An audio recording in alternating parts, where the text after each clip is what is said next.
My name is Isabella. I am 22 years old, and this is my story. It is a story about love. It is a story about trust. And it is a story about a broken heart. My heart. I grew up in a small town, the kind of town where everyone knows your name.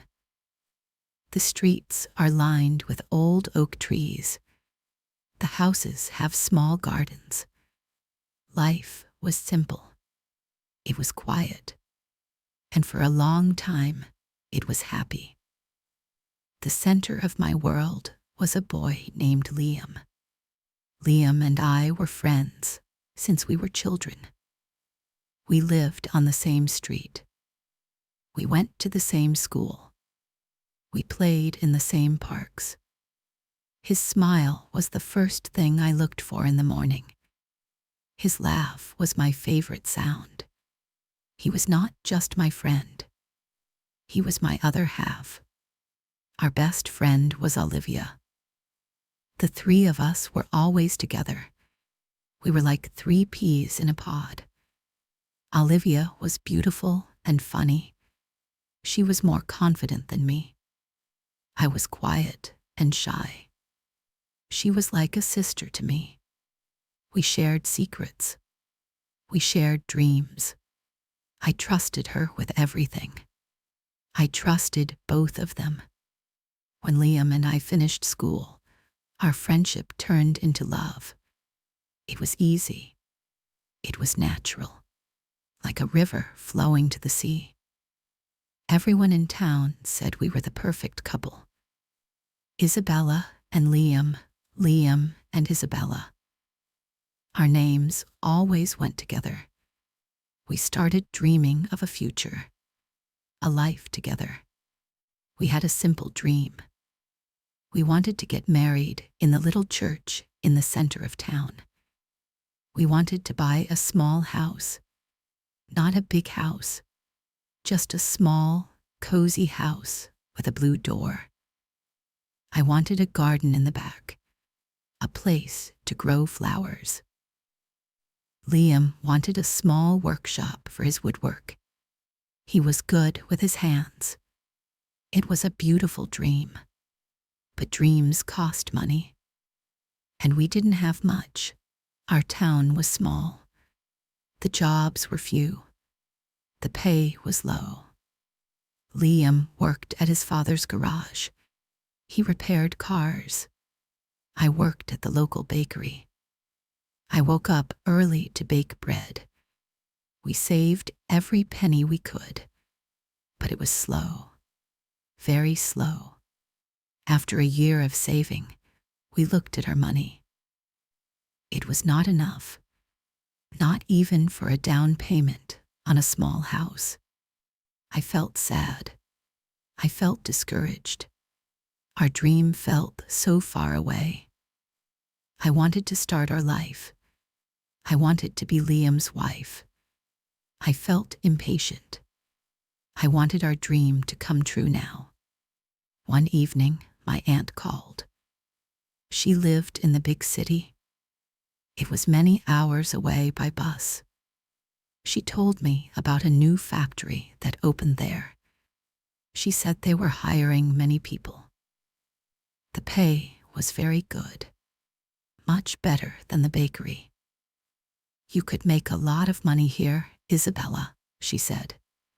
You could save it very fast. A little idea started to grow in my mind.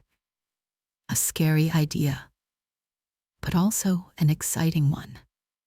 What if I went to the city, just for a little while? Maybe 1 year. I could work at the factory. I could live with my aunt to save money on rent. I could save everything I earned. In 1 year, I could save enough for our house, for our dream. That night, I told Liam. We were sitting by the river. The moon was bright. I was nervous. I didn't know what he would say. His face became very sad. His eyes looked worried. Go away, he said softly. To the city.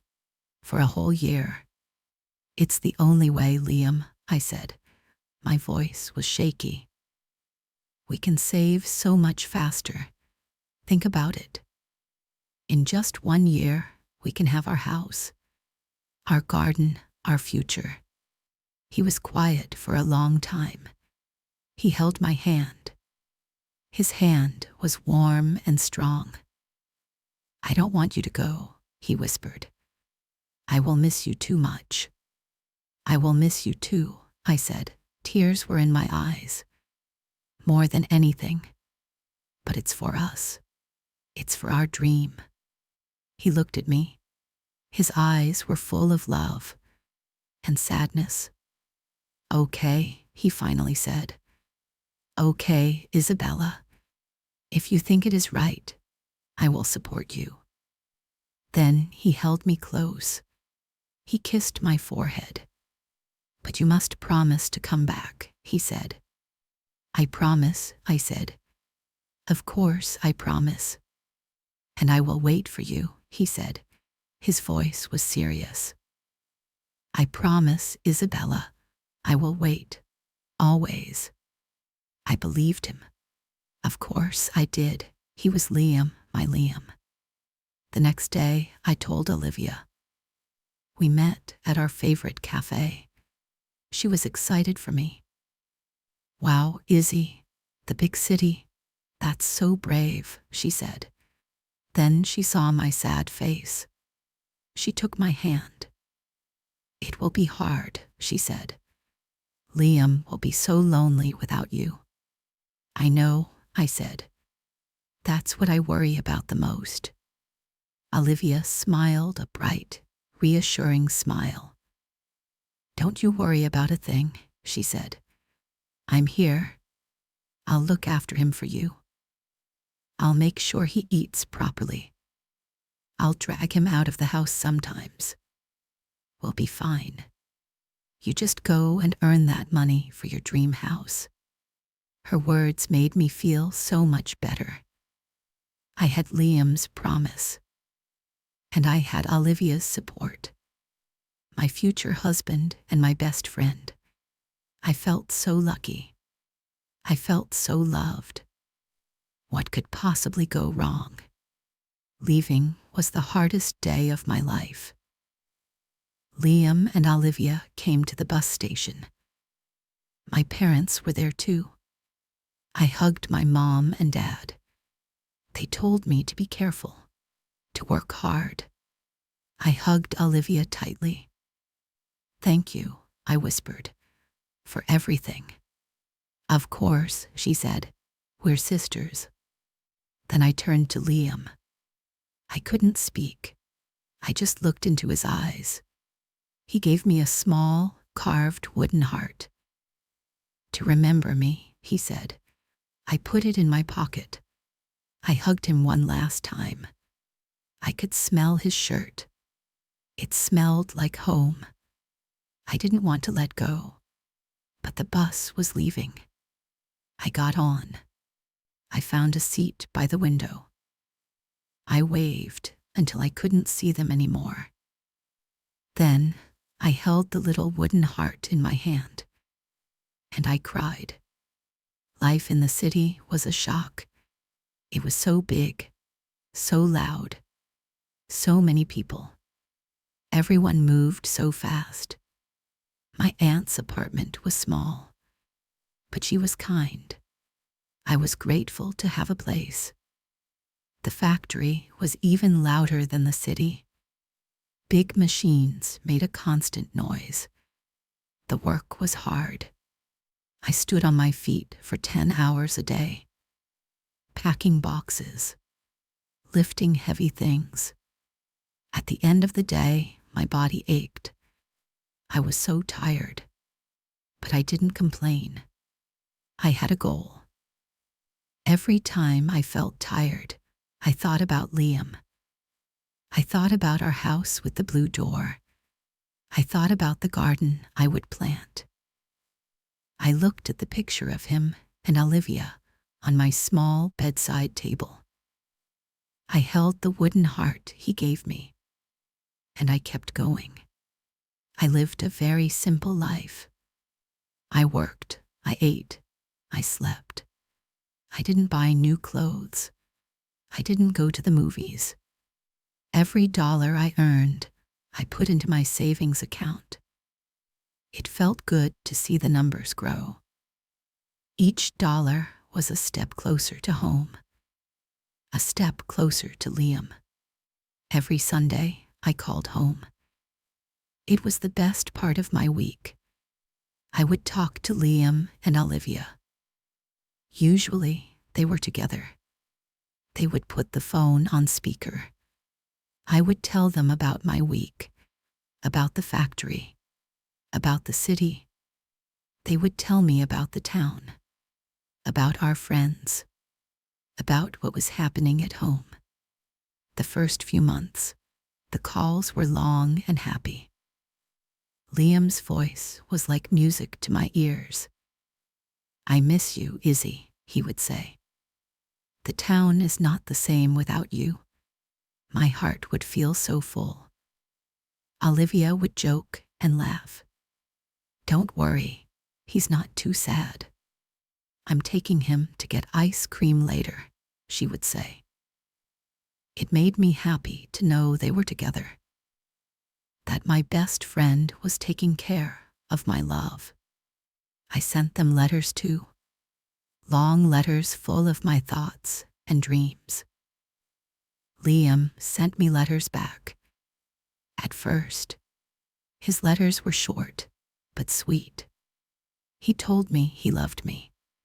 He told me he was counting the days until I came home. After about 6 months, things started to feel different. Just a little bit. The Sunday calls became shorter. Sometimes when I called, Liam wouldn't be there. "Oh, he went out with some friends from the garage," Olivia would tell me. Or sometimes she would answer and say, "We were just on our way out. Can you call back later?" It was strange. Liam never liked going out much. Then his letters stopped coming. I asked him about it on the phone. "Oh, you know me, Izzy," he said with a little laugh. "I'm not good with words. It's easier to talk on the phone." I felt a little hurt. I loved his letters, but I told myself it was okay. He was busy.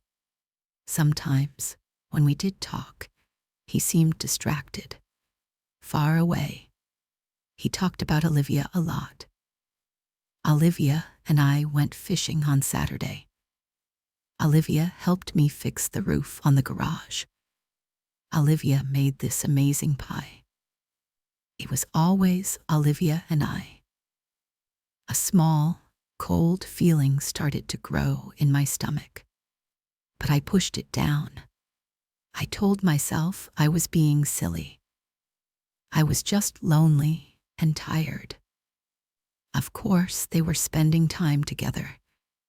That was the plan. Olivia was being a good friend. Then came my birthday. I was so excited. I was sure Liam had a surprise for me. I waited all day for his call. I looked at my phone every 5 minutes. The day passed. Evening came. No call. My heart felt heavy. I ate a small cupcake alone in my room. I tried not to cry. He finally called very late at night. He sounded rushed. "Happy birthday, Izzy. Sorry I'm calling so late." "It's okay," I said, trying to sound cheerful. "What did you do today?" There was a short pause. "Oh, just a quiet day. Olivia and we went to see that new action movie. I totally lost track of time. I'm so sorry." My heart sank. He went to the movies on my birthday. He forgot to call me. And Olivia was with him, my best friend. She knew it was my birthday. Why didn't she remind him? Oh, was all I could say. My voice was small. We miss you, Izzy, he said quickly. It's not long now, right? You're coming home soon. Soon, I said. The conversation ended quickly after that. I sat on my bed for a long time. The cold feeling in my stomach was stronger now. I couldn't ignore it anymore. Something felt wrong. Very wrong. I tried to talk to Olivia about it the next week. I called her when I knew she would be alone. It seems like you and Liam are spending a lot of time together, I said. I tried to make my voice sound light, casual. She laughed. It sounded a little strange, a little too loud. Of course, silly. I told you I would look after him. He gets sad sometimes, thinking about you being so far away. I'm just being a good friend. You shouldn't worry so much, Izzy. Everything is fine here. Her words were meant to make me feel better, but they didn't. They made me feel worse. You shouldn't worry so much. Why did she say that? It made me feel like I was crazy, like I was imagining things. I ended the call feeling more confused than ever. The last 2 months were the hardest. I worked extra hours. I saved every last penny. I had finally reached my goal. I had enough money for a down payment on our little house. I was so proud. I wanted to tell Liam, to celebrate with him over the phone. But he was always busy. My calls often went to voicemail. When he did call back, it was for a few minutes, just to say hello. He sounded like a stranger. I decided not to tell them I had the money. I decided to go home a month early. I wanted to surprise them. A big, happy surprise. I imagined their faces, the shock, the joy, the hugs. With a little bit of my savings, I did something special. I bought a wedding dress. I saw it in a small shop window in the city. It was simple, elegant, perfect. It was my dream dress. I bought it. I carefully packed it in a box. I shipped it to my mother's house. I told her to keep it safe and to keep it a secret. It's for the wedding, Mom, I told her on the phone. The wedding is going to happen soon. She was so happy for me. The last week in the city, I couldn't sleep. I was too excited. I quit my job at the factory. I said goodbye to my aunt. I packed my small bag, and I bought a bus ticket home. I didn't call Liam or Olivia. I wanted to see the look on their faces when I knocked on the door. I held the wooden heart in my hand the whole bus ride. I was finally going home. My hard work was done. Our dream was about to begin. The bus arrived in my hometown in the early afternoon. The sun was shining. The air smelled sweet, like cut grass and flowers. It smelled like home. My heart was beating so fast. I felt like it would jump out of my chest. I started walking from the bus station, down the familiar streets, past the old oak trees. Everything was just as I remembered. I decided to go to Liam's house first. It was on the way to my parents' house. I walked faster. My legs felt light. I was almost running. I couldn't wait to see his face, to feel his arms around me.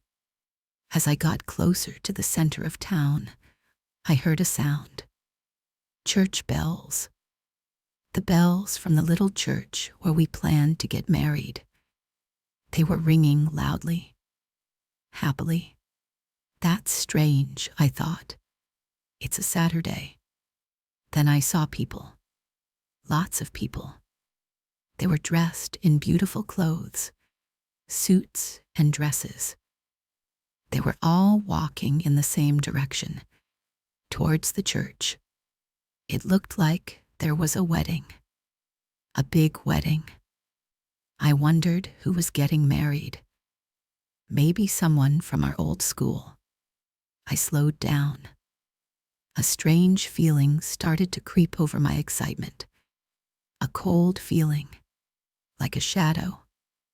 I walked towards the church. I was curious. I stood across the street, behind a large tree. The church doors were wide open. People were standing outside, talking and laughing. Then I saw him, Liam. He was standing at the top of the church steps. He was wearing a black suit. He looked so handsome. My heart ached just looking at him. He was smiling. A big, happy smile. He was shaking hands with people. He looked like the groom. But that was impossible. My mind was racing. What was happening? Was this a dream, a nightmare? Maybe it was a rehearsal for our wedding, a surprise for me. My mind tried to find an explanation. Any explanation. Then the bride came out of the church. She was holding Liam's arm. She was laughing. The sun shone on her white dress. It was a beautiful dress. A simple, elegant dress. A dress I knew very well. My blood ran cold. My breath caught in my throat. It was my dress. The wedding dress I bought in the city. The dress I shipped to my mother. The bride turned her head. She looked out at the happy crowd, and I saw her face. It was Olivia, my best friend, my sister. She was wearing my wedding dress, and she was marrying my Liam. The world stopped. The sounds of the church bells, the laughter, the happy people, it all faded away. There was only a loud ringing in my ears. I couldn't breathe. I couldn't move. I felt a pain in my chest so sharp, I thought I was dying. I was too late. He promised to wait. He married my best friend. While I was in a loud factory, working for our dream, they were here, falling in love, planning their own wedding, with my money, in my dress. I don't know how long I stood there, frozen, paralyzed by the pain. They looked so happy, so perfect together. A wave of nausea washed over me. I felt sick. I wanted to scream. I wanted to run across the street and tear that dress off her. I wanted to ask him, why? You promised me. But I did nothing. I just stood there, hidden by the tree, a silent ghost at their wedding. My heart was not just broken. It was shattered, crushed into a million tiny pieces. My dream was dead, and the two people I loved most in the world had killed it. Finally, my legs started to move. I turned around. I walked away. I walked like a zombie. I didn't know where I was going. My tears started to fall. Hot, silent tears. They streamed down my face. I didn't wipe them away. I found myself at my parents' house. I knocked on the door. My mother opened it. Her face was a mixture of shock and deep, deep sadness. She knew. She knew all along. She just didn't know how to tell me. She pulled me inside. She held me as I finally broke. I sobbed in her arms. A loud, ugly cry of a broken heart. The next few days were a blur. My parents told me what they knew. It happened slowly at first. Liam was lonely. Olivia was there to comfort him. They started spending all their time together. Friendship turned into something else. They told everyone they had fallen in love. They said it was unexpected, that they couldn't help it. They announced their engagement 2 months ago. My mother had tried to call me, to warn me. But I was working so much. I was so focused on my goal. I didn't answer. I didn't listen to her messages. I just wanted to come home and surprise them. The surprise was on me. They used the money I had been sending home. I sent it for our house deposit. I thought my mother was keeping it safe.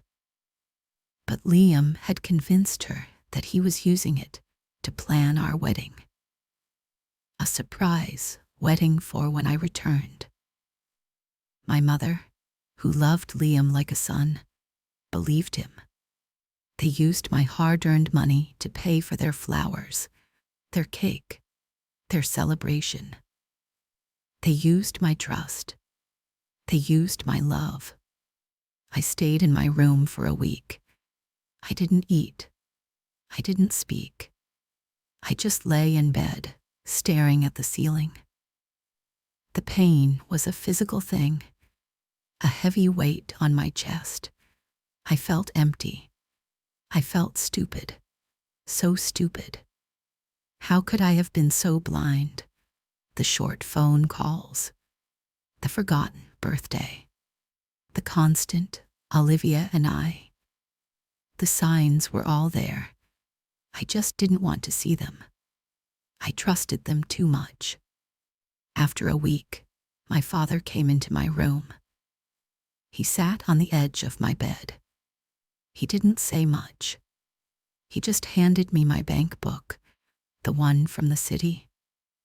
I had brought it with me. There was still money in it. The money I had saved in the last few weeks. My personal savings, not the money I had sent home. "This is yours, Isabella," he said gently. "You earned this. It's not their money. It's your money. It's your future." His words were like a small light in a very dark room. My future. I thought my future was gone. I thought my future was Liam. But he was right. I had worked hard. I had been strong. I had saved that money all by myself for a dream that was a lie. But the work was real. The strength was real. A small shift happened inside me. The deep sadness was still there. But underneath it, a tiny spark of something else appeared. Anger. And then determination. I would not let them destroy me.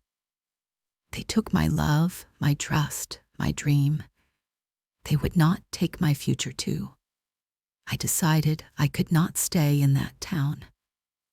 Every street, every tree, every face was a reminder of my broken heart, a reminder of their betrayal. I needed to leave. I needed to start again. I packed my bag once more. It felt different this time. I wasn't leaving for someone else's dream. I was leaving for my own. I took the money my father gave me. It was my new beginning fund. I left without saying goodbye to them. I never wanted to see Liam or Olivia again. I wrote a short letter to my parents. I promised to call them. I promised to be okay. I got on a bus, the same bus that had brought me home full of hope. Now, I was leaving full of pain, but also with a tiny seed of strength. As the bus pulled away, I looked out the window. I saw the small town disappear. I took the little wooden heart out of my pocket. I looked at it for a long time. Then I opened the window, and I let it go. I don't know what my future holds. The pain is still with me. It comes in waves. Some days are better than others. But I know one thing, I am strong. I learned that in the city. I learned that in the factory. I survived the hardest work. I can survive a broken heart. This was not the story I wanted to write for myself, but it is my story.